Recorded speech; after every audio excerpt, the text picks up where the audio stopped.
नमस्कार, फाइटर समाचार में आपका स्वागत है। पेश आज 14 नवंबर दोपहर 3 बजे राजस्थान की खास खबरें। देवली उनियारा विधानसभा में समरावता गांव बुधवार से शुरू हुआ बवाल देर रात तक चला। निर्दलीय उम्मीदवार नरेश मीणा के समर्थक और पुलिस के बीच हुई झड़प में 15 से ज्यादा लोग घायल हो गए। उग्र भीड़ को काबू करने के लिए पुलिस ने आंसू गैस के गोले भी छोड़े। बुधवार रात भर पुलिस हमलावरों की तलाश में दबिश देती रही। समरावता गांव व आसपास के एरिया में आज सुबह से ही तनाव बना हुआ है। इसी बीच ग्रामीणों ने पुलिस वालों पर उनके साथ मारपीट का आरोप भी लगाया है। स्थानीय लोगों का कहना है कि पुलिस वालों ने उनके वाहनों को फूंका है। उनके बच्चे भी रात से गायब हैं। दरअसल बुधवार को वोटिंग के दौरान नरेश मीणा ने एसडीएम को थप्पड़ मार दिया था, जिसके बाद यह बवाल शुरू हुआ था। फिलहाल आज सुबह से एसटीएफ पूरे एरिया में गश्त कर रही है। वहीं देर रात इस एरिया में इंटरनेट बंद कर दिया गया, जिसे सुबह चालू कर दिया गया। अजमेर के पोक्सो कोर्ट ने 12 साल की नाबालिग से रेप के आरोपी मुंह बोले जीजा को 20 साल कठोर कारावास की सजा सुनाई है और 75,000 का जुर्माना भी लगाया है। विशिष्ट लोक अभियोजक विक्रम सिंह शेखावत ने बताया, क्लॉक टावर थाना क्षेत्र में 12 साल की नाबालिग पीड़िता के साथ उसके जीजा ने बर्थडे पार्टी का बहाना बनाकर अपने घर ले गया, जहां उसके साथ रेप किया। घर वालों को जान से मारने की धमकी देकर कई बार रेप किया गया।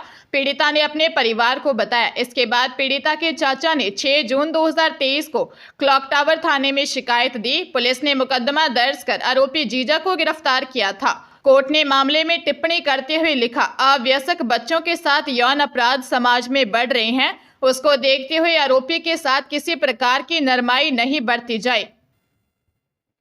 नागौर में कार और ट्रक की भिड़ंत में पिता और उसके 2 बेटों की मौत हो गई। श्री बालाजी थाना के हेड कांस्टेबल कैलाश दान चारण ने बताया कि जिले के अलाई गांव निवासी 55 वर्षीय गुलाब सिंह अपने 2 बेटों 27 वर्षीय शेर सिंह और 25 वर्षीय भेर सिंह के साथ कार में सवार होकर जोधपुर से अपने गांव अलाई आ रहे थे। गांव में प्रवेश से पहले ही बाराणी गांव के पास सामने से आ रहे ट्रक ने टक्कर मार दी। हादसे में कार सवार तीनों पिता पुत्रों की मौत हो गई।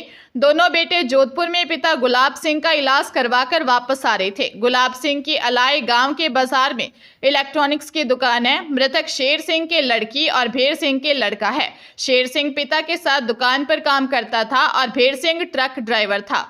ट्रक चालक के खिलाफ मामला दर्ज कर जांच शुरू कर दी है। बाप बेटों की मौत की खबर पर अलाई में बाजार में बंद रहे परिवार पर कोहराम टूट पड़ा है। जम्मू कश्मीर और लद्दाख में 2-3 दिन पहले हुई हल्की बर्फबारी का असर अब राजस्थान में दिखने लगा है। राज्य में तापमान में गिरावट आई है। दिन रात में सर्दी बढ़ गई। आज सुबह श्रीगंगानगर और हनुमानगढ़ के कई हिस्सों में घना कोहरा छाया रहा। इससे विजिबिलिटी कम रही। मौसम विज्ञान केंद्र जयपुर ने अगले सप्ताह की शुरुआत से राज्य में सर्दी बढ़ने की संभावना जताई है।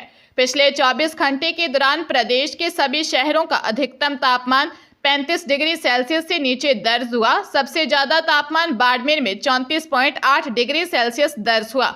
जोधपुर, जालोर और टोंक में भी अधिकतम तापमान 34 डिग्री सेल्सियस या उससे ज्यादा दर्ज हुआ। प्रदेश में रात में सर्दी बढ़ने लगी है। हिल स्टेशन माउंट आबू में न्यूनतम तापमान 10 डिग्री सेल्सियस दर्ज हुआ। सीकर में न्यूनतम तापमान गिरकर 13.5, पिलानी में 14.5, श्रीगंगानगर में 18.3, फतेहपुर में 11.8 और सिरोही में 11.4 डिग्री सेल्सियस दर्ज किया गया। जालोर में बदमाशों ने घर में घुसकर बुजुर्ग दंपति को बंधक बना लिया। चाकू की नोक पर दंपति से मारपीट की और घर में रखी करीब 1 करोड़ रुपए के सोने चांदी की ज्वेलरी और कैश लेकर फरार हो गए। सूचना पर पहुंची सायला थाना पुलिस ने मौके पर डॉग स्क्वाड को भी बुलाया। डीएसपी गौतम जैन ने बताया कि देताकला गांव स्थित एक घर में फल्लाराम पुरोहित और उनकी पत्नी गुन्नी देवी रहते हैं।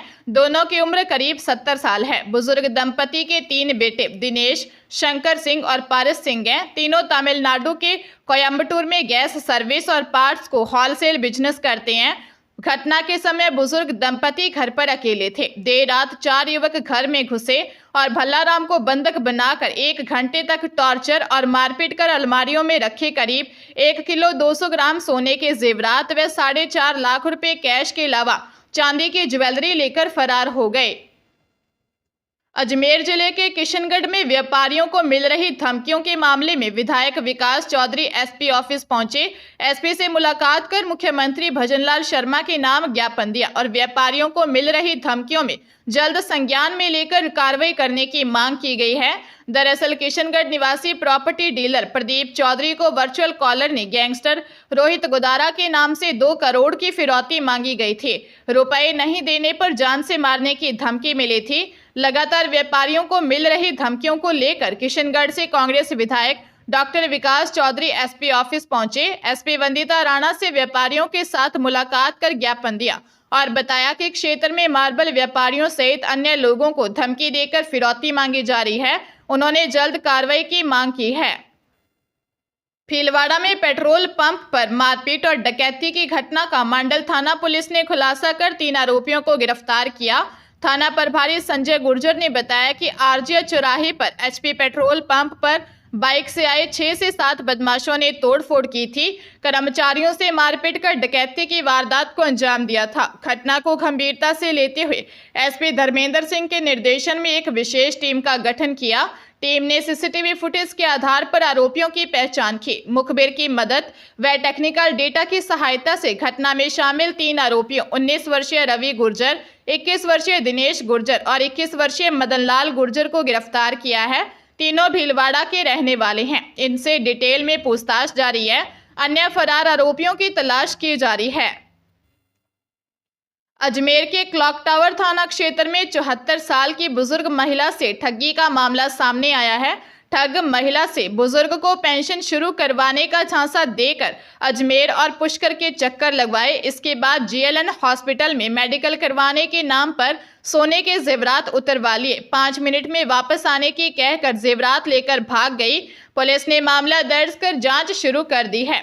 मलूसर रोड निवासी बुजुर्ग महिला 74 वर्षीय चतुरी देवी ने दी रिपोर्ट में बताया कि वह घर के पास रोजाना की तरह मंदिर गई थी। तभी वहां एक महिला आई और पूछा कि आप विधवा हो क्या? हाँ बोलने पर महिला ने पेंशन शुरू करवाने को कहा और वह महिला के झांसे में आ गई और उसके साथ ई रिक्शा में बैठकर नगर निगम चली गई।